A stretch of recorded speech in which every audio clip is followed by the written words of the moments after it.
Hello and welcome to Shivo versus the First World. I'm Sheila D. And I am Evo Terra. You're listening to our podcast about the reverse culture shock we experience every day as American citizens returning home after 3.5 years living and working overseas. So, it's been a while since we've recorded. In fact, the last time I think we recorded was way back in 2018. A bunch of stuff has happened since then. But the good news is, we're not dead yet. And if you want someone to blame, what's me, probably. That and doing crazy little things like buying a new house. Holy cow. Today we're going to talk about what it's like to travel as an American in America. That's something we have a lot of experience with, but haven't done so in about 4 years. But we're both freshly back from cross-country business trips, and it seems like a good way to jump back in the studio, right after a word from our sponsors. And of course, we have no sponsors because we're not sponsored. That's because we don't record on a regular basis. Right. We have one listener. Right.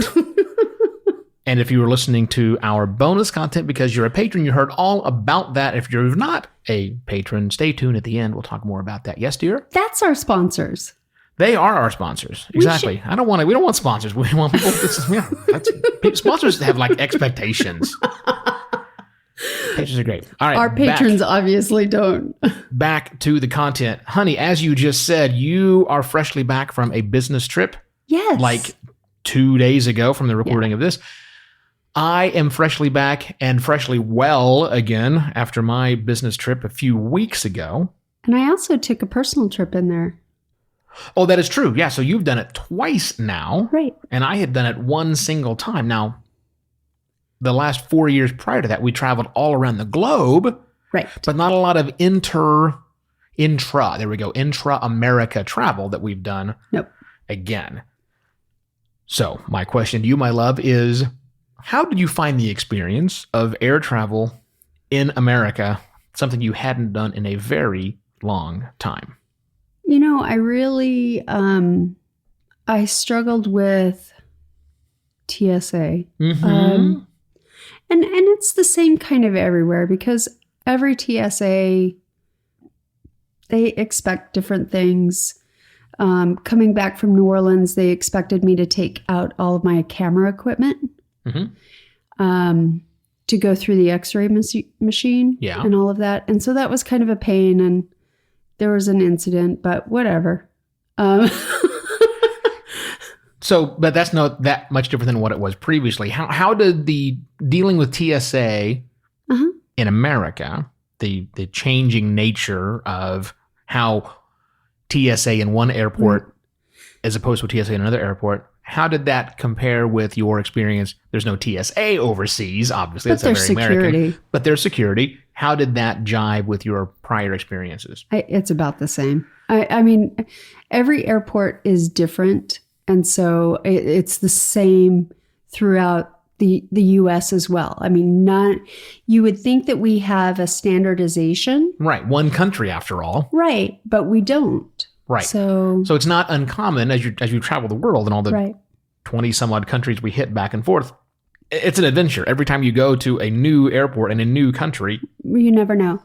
But why is that the case here? You think that it should be somewhat consistent. It's frustrating, actually, because I think we're a little more organized, or at least I like to think we are. I like to think that we have great training programs and, standard operating procedures and that kind of stuff within our national, TSA. And so you like to think that. Is that true? I don't think so because... you'd like to think that. I'd like to think that. If it were true, then you would have standard operating procedures and everybody in every airport would be doing the same thing. I wouldn't have to take out my camera at one airport and not in another. That's what I struggle with when we travel anywhere. I mean, I have higher expectations for here. And why do you have higher expectations for here? Is that because the first world should be better than the third world? Because I want my country to be better. Oh, you would like to be proud to be an American for the air travel. Right. Right. I understand it. How was your travel? I didn't like any of it. Oh. I didn't care for any of the experience. And you were on Southwest again? I was on Southwest again. Okay. Yeah. And it wasn't like it was a bad time. Again, this just gets back to the adjustment that it has been. Right. Air travel, for the most part, in my experience, for the 4 years we were gone, was simple. Okay. Everything kind of worked and flowed together. It was a bit of an adventure for all the reasons that you mentioned before. Right. Every country has a different treatment of doing things. But in all of those cases, even when we were flying some of the cheap routes, I remember now why Southwest, and this is not really a dig against Southwest, I think it's just American Airlines in general, were not treated as nice by the airlines in America as I felt like I was treated overseas in everywhere else that we traveled. Right. You know, yeah, the flight attendants are very nice and they're very happy and they're smiling and these things, but you're just a butt in a seat. And I know you're just a butt in a seat in all the other ones too, right? You're a fare. But you're not made to feel that way.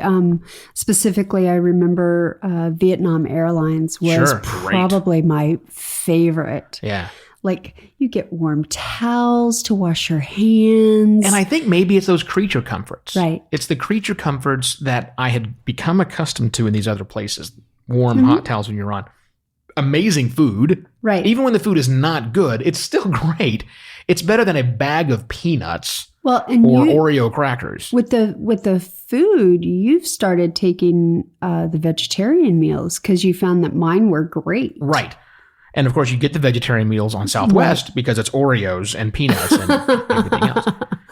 And I know that it's not like we traveled first class or any other high-end services. We're on the cheap, no-frills Southwest Airlines. And again, we were on a budget. This is not a derogatory comment. Everything was on time. So I guess the positives is my flights were on time. The odd thing was going to New Orleans, I had to fly through Houston.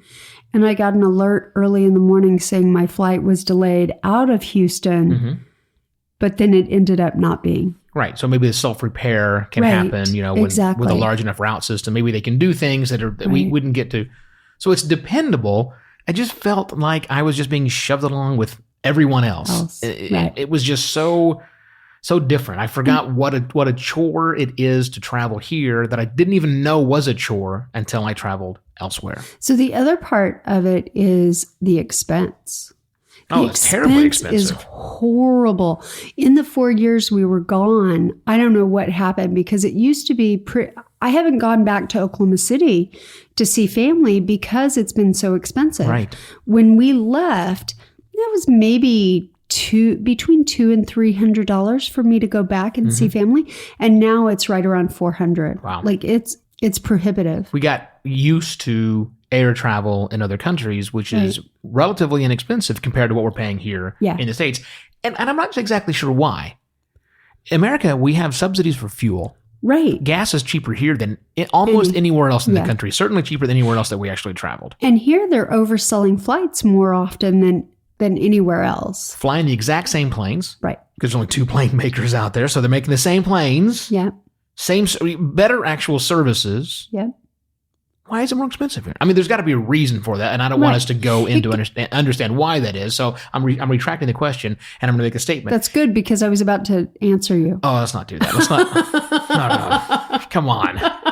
People will come to us for answers. Let's not do that. The reality is, you get spoiled when you live in a place where you can, for less than $100, jump on a plane that day and leave the country, be somewhere else an hour and a half later. Right. On a beach. Yeah. It's just it's just vastly different. And I get we're a vast, gigantic country. I just miss that. So I do too. Again, reverse culture shock once again. Air travel has to be a deliberate, well thought out thing in America. Where the other places we were at, it was like, I'm not feeling well. Let's jump on a plane and go somewhere else. Right. It's just insanely different. Yeah, it is. It is. So I'm going to ask the question. Is traveling the American way in America something you embrace about America as the shining example of the first world? Are you embarrassed by what's happened to American air travel? Or do you hate it so much you want to escape back to a developing nation? See if you can guess out there, listener, based on my prior commentary, what it's going to be. I hate it so much. I hate it so much. Yes, I'm embarrassed by it, but nonetheless, I hate it so much, and I do look forward to not being here. I don't know what that means, when that means it's happening, but oh my God, I hate it so much, and I didn't know how much I hated it until I got back. Yeah, I hate it a lot too, because it really, I am curious about the world, and I want to go and I want to see more, and with the expense of what it is here, and it makes it prohibitive. Yeah, I agree. Hey, also, as I mentioned at the very, very top of the program here, we do still have a Patreon account, and we still have a handful of people in our 3-month-long absence, sorry about that, who have continued to support us. Thank you very much for those supporters. If you would like to be one of those supporters, they got to listen to what's really happened. They got to hear the whole story of why it took us so long to put out content and why the content sounds differently now. But that's something we reserve just for those who support us. Pretty cheap. Go to patreon.com/ I don't even know what the URL is anymore. It's shivo.wtf/Patreon. That's what it is. shivo.wtf/Patreon, and get signed up today. You know what else they got to listen to in the bonus episode? What? Time travel. Oh, they did. That's right. See? Patrons, you need to be a patron. And thank you for listening to Shivo versus the First World. For more episodes and easy ways to listen each week. Each week. You slay me. Just go to shivo.wtf/podcasts. Neither of us are hard to find on all the relevant social media. I'm Sheila D. And I am Evo Terra. We'll be back next week. Right. Sure we will. With another adjustment to your first world problems. Cheers.